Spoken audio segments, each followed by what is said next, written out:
इथे फक्त दागिने नाही तर पिढ्यानपिढ्यांचा विश्वास मिळतो. परंपरेची झळाळी आणि विश्वासाची खात्री. कैलास अडगावकर ज्वेलर्स, दत्त मंदिर बस स्टॉप, नाशिक रोड. भावली डॅम आणि रिसॉर्ट परिसरात वर्षा सहलीचा आनंद लुटण्यासाठी जाणाऱ्या पर्यटकांच्या सुरक्षेची धिंडवडी काढणारी अत्यंत संतापजनक घटना समोर आलेली आहे. सोमवार दिनांक 12 रोजी सायंकाळी 6च्या सुमारास नाशिक रोड येथील एका कुटुंबावर स्थानिक गुंडांनी लाकडी दांडे, लोखंडी रॉड आणि बेसबॉल स्टिकने जीवघेणा हल्ला केल्याची घटना मंगळवारी समोर आली आहे. या प्रकरणी अंबड पोलीस ठाण्यात गुन्हा दाखल करण्यात आलेला आहे. महिलेची छेड काढणाऱ्या टवाळखोरांना जाब विचारल्याचा राग आल्याने या गुंडांनी 7 किलोमीटर अंतरापर्यंत आणि घोटी टोलनाक्यासारख्या वर्दळीच्या ठिकाणी या कुटुंबाच्या कारचा पाठलाग करत कारच्या काचा फोडल्या. महिलेचा विनयभंग करत मोबाईल आणि सोन्याची साखळी लुटण्यात आली. या कुटुंबाने थेट अंबड पोलीस ठाणे गाठून तक्रार दिली आहे. नाशिक रोड येथील भागवत कुटुंबीय सोमवारी त्यांच्या MH15 KQ 1337 कारने भावली डॅमजवळील रिसॉर्ट परिसरात गेले होते. सायंकाळी धबधबा पाहत असताना 2 स्थानिक तरुणांनी महिलेकडे बघून शिट्टी वाजवली. महिलेच्या पतीने हटकले असता तिथे 8 गुंड जमा झाले. त्यांनी पतीला धक्काबुक्की केली. हे पाहून इतर नागरिकांनी भागवत कुटुंबाला तिथून जाण्यास सांगितले. याबाबत पीडितांनी माहिती दिली आहे. झाली हातापायी राग होता, तिथं थांबले, अख्खी गाडी फोडा आमची तुम्ही तिथं. त्याच्यानंतर तुम्ही जे फॉलोअप केला ना तो खूप विचित्र केला. त्याच्यामुळे आम्ही हे सगळं एकदा मारा, आम्ही कंप्लेंट पण करणार नव्हतो. सोडून द्या, चला तुम्ही पोलीस कंप्लेंट करा, आम्ही करतो. तुम्हाला जर आमचं काही चुकीचं वाटतं आम्ही ती करणार नव्हतो. 30 किलोमीटर आमच्या मागे पळताय म्हणून तुम्हाला complaint म्हणजे केली त्या दिवशी 302च घडवायची होती. कदाचित तुम्हाला आम्ही ना कोणाची डेड बॉडी सहित भेटलो असतो. कोणाची असती ते नसतो सांगू शकतो. किती जण होते? ते 10-12 जण 10 ते 12 जण कोण कुठून येऊन अटॅक करत होते काही समजत खूप जण नव्हतं. होते. आमचे ज्यांच्याशी वाद झाले ते 4-6 चेहरे ते लक्षात आहे. पण त्यांच्या गाडीमध्ये आता काय होतं, कोण इकडून पळायचं कोण तिकडून पळायचं. आणि माझं लक्ष होतं गाडी पळवण्यावर. यांचं लक्ष होतं की इकडून कोण येतं तिकडून कोण येतंय असं. पण 8 ते 12 जण होते. इतके 20-30 किलोमीटर ते पाठलाग करत हो. होते. रस्त्यामध्ये पोलीस किंवा स्थानिक लोक. पोलिसांची काय झालं, भावली डॅम पाशी आम्ही 112ला कॉल केला. तिथं रेंज लागत नाही. तर तिथं 4 वेळेस कॉल काही कनेक्ट झाला नाही. तेव्हा परत आम्हाला माहिती नव्हतं की हे आम्हाला अटॅक करणार आहे. त्याच्या पुढे येऊन जेव्हा अटॅक चालू झाला तर माझ्या चुलत भावानी 112ला कॉल करायला कनेक्ट केला. तर त्यांना पहिले घोटीच्या पोलिसांचा कॉन्टॅक्ट झाला. पण आमची जशी जशी लोकेशन पुढे जात होती तर पुढच्या पोलिसांचे फोन येतो. मग वाडीवारा पोलिसांचा फोन आला. पण हे एवढे अटॅक करत होते की आम्ही म्हणजे आम्हाला आता इगतपुरीच्या पोलीस स्टेशनचा रस्ता नीट माहिती नाही. समजा गाव गल्लीमध्ये वाडीवाराचं नाही माहिती. आम्ही घुसलो, डेड एंड भेटला, पळू नाही शकलो. आणि हे 10-12 जणांनी अटॅक केला. तर आम्ही काय विचार करतो, हायवेनी पळा आणि आपल्या शहरात पळा की आपल्या शहरातले पोलीस स्टेशन, क्राईम ब्रांच हे ते माहिती. तर आम्ही जसं फ्लायओव्हर, आम्हाला युनिट 2 पण होतं पाथर्डीला, पण आपलं तिथं फ्लायओव्हर तिथं उतरत नव्हतं. आम्हाला अंबड तिथं जवळ वाटलं म्हणून आम्ही अंबडला गेलो. असा विषय झाला. अंबडला PI सरांनी खूप आम्हाला, अविनाश सरांनी खूप कोऑपरेट केलं. पोलीस जरी आले असते ना ग्रुपनी की आम्हाला वाचवायला, तरी आम्ही थांबू शकत नव्हतो. कारण का ते इतके म्हणजे काय त्यांच्या डोक्यात काय झालं होतं, खूप बॅडली त्यांनी आम्हाला अटॅक केलेला. त्यांनी खूप विचित्र हत्यार म्हणजे पहिली जी त्यांनी काच फोडली ना ती फायटरनी फोडलेली. कारण की ती सफारीच्या काचा एवढा जाड आहे की ते फुटणार नाही.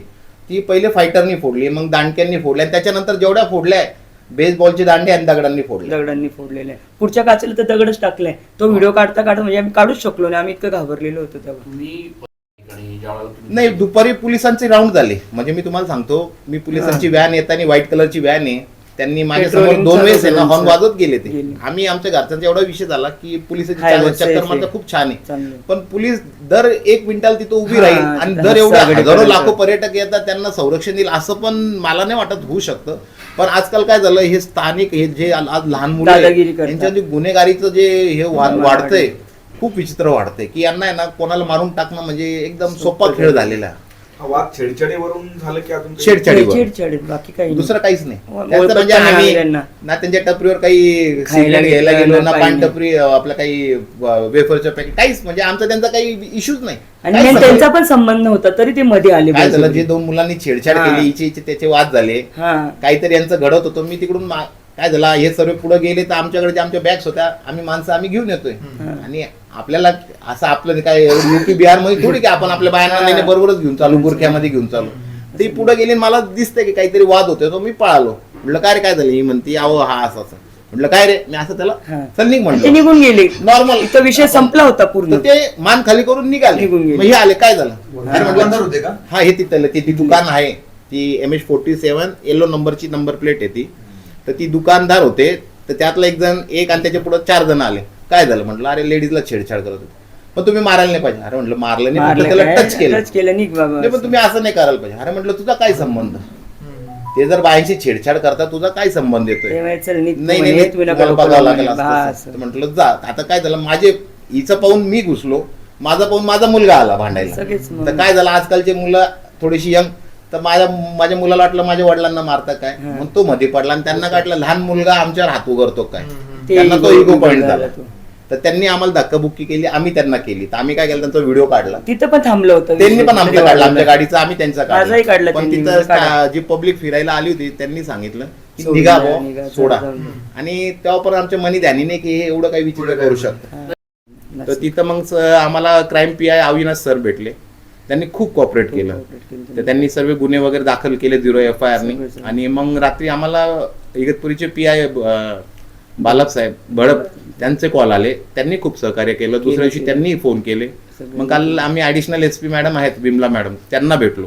त्यांनी आम्हाला इथून कॉन्वे दिला पूर्ण तिथपर्यंत protection दिलं. हे आपलं स्पॉट पंचनामा करायला, कारण आम्ही त्यांना म्हटलं आम्ही त्या गावात जायला घाबरतोय. घाबरतो आमचे म्हणजे ते स्थानिक लोक तेच सर्व परत. परत. तर त्यांनी आम्हाला 2 गाड्यांचा कॉन्वे दिला इगतपुरी टोल नाक्यापर्यंत. तिथून इगतपुरीचे पोलिस आले, म्हणजे आम्हाला सेफली सगळं, त्यांनी काल सर्व स्पॉट पंचनामा cooperate झाला. केलं आम्हाला पोलिसांनी खूप कॉपरेट केलेले. काही विषय पण हे गुंड इतक्या म्हणजे याला जाऊ शकता की लोकांना मारून टाकणं. त्यांना मुली बाया, आपण पण भांडणं करतो, पण आपण कुत्र्याला पण दगड मारताना विचार करतो का रे याला मारून आपल्याला कदाचित पाप भोगावं लागणार आहे. यांना म्हणजे आम्ही जर त्या दिवशी 20-30 किलोमीटर जर थांबलो असतो ना कुठे, कोण मेला असता आम्हाला नाही सांग. मागची काच फुटली, मागं आमचे 2 मुलं डॉट होते, टाकत एक भावाचा एक माझा मुलगा 12वीला आहे, भावाचा मुलगा 10वीला आहे.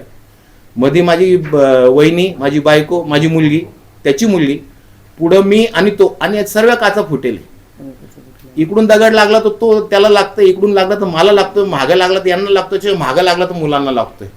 इतकं आम्ही म्हणजे 20 ते 30 किलोमीटर आहे ना, मरणच पाहतो. धबधब्यापासून ते थेट घोटी टोलनाक्यापर्यंत एका कुटुंबाचा पाठलाग होतो. त्यांच्यावर सशस्त्र हल्ला होतो. महामार्गावर आणि टोलनाक्यावर CCTV कॅमेरे, सुरक्षा रक्षक आणि महामार्ग पोलीस असतात, तरीही कुणी मदतीला आले नसल्याने संताप व्यक्त होतो आहे. पावसाळ्यात हजारो पर्यटक भावली डॅम परिसरात येतात. स्थानिक गुंडांच्या टोळ्यांनी या परिसराला अड्डा बनवलेला आहे. पर्यटक महिलांना टार्गेट करणे, दादागिरी करणे हे प्रकार नित्याचे आहेत. ग्रामीण पोलिसांनी या प्रवृत्तींना ठेचण्याची मागणी होते आहे. NCN न्यूजसाठी रोहन